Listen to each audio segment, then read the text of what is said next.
ನಮಸ್ತೆ. ನನ್ನ ಹೆಸರು ಮಧುಸೂದನ್ ಅಂತ. ವಂದೇ ಮಾತರಂ ಗುರುಕುಲಮಿಂದ. ನಮ್ಮ ವಂದೇ ಮಾತರಂ ಗುರುಕುಲಂ ಆರ್ಥಿಕವಾಗಿ ಯಾರು ಕಷ್ಟದಲ್ಲಿರ್ತಾರೆ ಅಂಥ ಮಕ್ಕಳಿಗೆ ಉಚಿತ ಶಿಕ್ಷಣ ಕೊಡುವಲ್ಲಿ ನಾವು ಕಾರ್ಯ ನಡೆಸ್ತಿದ್ದೀವಿ. ನಮ್ಮದು ಧಾರವಾಡಿಂದ ಸುಮಾರು 20 ಕಿಲೋಮೀಟ್ರು ತಡ್ಕೋಡು ಅಂತ ಒಂದು ಹಳ್ಳಿಯಲ್ಲಿ ಇರುವಂಥದ್ದು. ಇಲ್ಲಿಯ ಪರಿಸ್ಥಿತಿ ಹೇಗಿದೆ ಅಂದರೆ, ಮಳೆ ಸಮಯದಲ್ಲಿ ಮರ ಬಿದ್ದು ಕಂಬ ಬಿತ್ತು, ಹಾಗಾಗಿ ಸತತ ಒಂದೆರಡು ದಿನ ನಮಗೆ ಪವರ್ ಇಲ್ಲದೆ ಇರುವಂಥ ಇಶ್ಯೂಸು ಸಾಕಷ್ಟು ಆಗ್ತಿತ್ತು.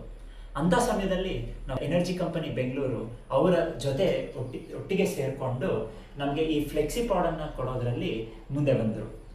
ಇದರಿಂದ ನಮ್ಗೆ ಏನು ಉಪಯೋಗ ಆಯಿತು ಅಂದರೆ, ಮೊದಲನೇದಾಗಿ ಈಗ ನಮಗೆ ಸತತವಾಗಿ 24 ಗಂಟೆಗಳ ಕಾಲ ಎಲೆಕ್ಟ್ರಿಸಿಟಿಯ ಶಾರ್ಟೇಜ್ ಇಲ್ಲ. ಒಂದು ಪವರ್ ಕಟ್ ಆದಾಗ ಮಕ್ಕಳಿಗೆ ಓದ್ಲಿಕ್ಕೆ ಸಮಸ್ಯೆ ಆಗ್ತಿತ್ತು. ಯಾಕಂದರೆ ಎಷ್ಟೊಂದು ಆನ್ಲೈನ್ ಕ್ಲಾಸಸ್ಗಳನ್ನು ಮಾಡ್ತಿದ್ವಿ. ಬೆಂಗಳೂರಿಂದ ಬೇರೆ ಬೇರೆ ಜಿಲ್ಲೆಗಳಿಂದ ಆನ್ಲೈನ್ ಕ್ಲಾಸಸ್ ತೊಗೊಳ್ತಿದ್ರು. ಹಾಗಾಗಿ ಲ್ಯಾಪ್ಟಾಪ್ಗಳಲ್ಲಿ ಚಾರ್ಜ್ ಇರ್ತಿರಲಿಲ್ಲ, ಕಂಪ್ಯೂಟ್ರು ಆನ್ ಟೈಮ್ಗೆ ಅಲ್ಲಿ ಸರಿಯಾಗಿ ವರ್ಕ್ ಆಗ್ತಿರಲಿಲ್ಲ. ಈಗ ಯಾವ ಸಮಸ್ಯೆ ಇದ್ದರೆ ಮಕ್ಕಳು ಎಲ್ಲ ಸಮಯದಲ್ಲೂ ಕೂಡ ಕಲಿಕೆಗೆ ಅನುಕೂಲ ಆಗಿದೆ. ರಾತ್ರಿ ಸಮಯದಲ್ಲೂ ಎಲೆಕ್ಟ್ರಿಸಿಟಿ ಇಲ್ಲದರೆ ಅವ್ರು ಸಾಕಷ್ಟು ಇಶ್ಯೂಸ್ ಫೇಸ್ ಮಾಡ್ತಿದ್ರು. ಆದರೆ ಇವಾಗ ಅಂತ ಯಾವ ಸಮಸ್ಯೆಯೂ ಕೂಡ ಇಲ್ಲ.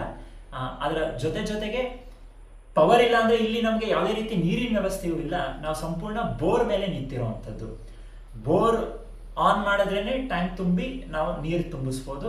ಆದರೆ ಕಂಟಿನ್ಯೂಸ್ ಆಗಿ ಒಂದೆರಡು ದಿನ ನಮಗೆ ಪವರ್ ಹೋಯಿತು ಅಂದಾಗ ನೀರಿಗೂ ಕೂಡ ಸಾಕಷ್ಟು ಸಮಸ್ಯೆ ಆಗ್ತಿತ್ತು. ನೀರಿಲ್ಲ ಅಂದರೆ ಯಾವ ಕೆಲಸನೂ ಆಗ್ತಾ ಇರಲಿಲ್ಲ. ಹಾಗಾಗಿ ಎಲ್ಲದಕ್ಕಿಂತ ಹೆಚ್ಚಾಗಿ ನೀರಿನ ಸಮಸ್ಯೆ ಮಕ್ಕಳಿಗೆ ಶಿಕ್ಷಣ ದೃಷ್ಟಿಯಿಂದ ಆನ್ಲೈನ್ ಕ್ಲಾಸ್ಗಾಗಿರ್ಬೋದು, ನಮ್ದೆಲ್ಲ ಇದು ಮಳೆ ಟೈಮಲ್ಲಿ ಇದೊಂದು ಸಮಸ್ಯೆ ಆದರೆ, ಬೇಸಿಗೆ ಸಮಯದಲ್ಲಿ ಅಂತೂ ಅತಿ ಹೆಚ್ಚು ಬಿಸಿಲು. ಯಾಕಂದರೆ ಇದು ಬಯಲು ಪ್ರದೇಶ.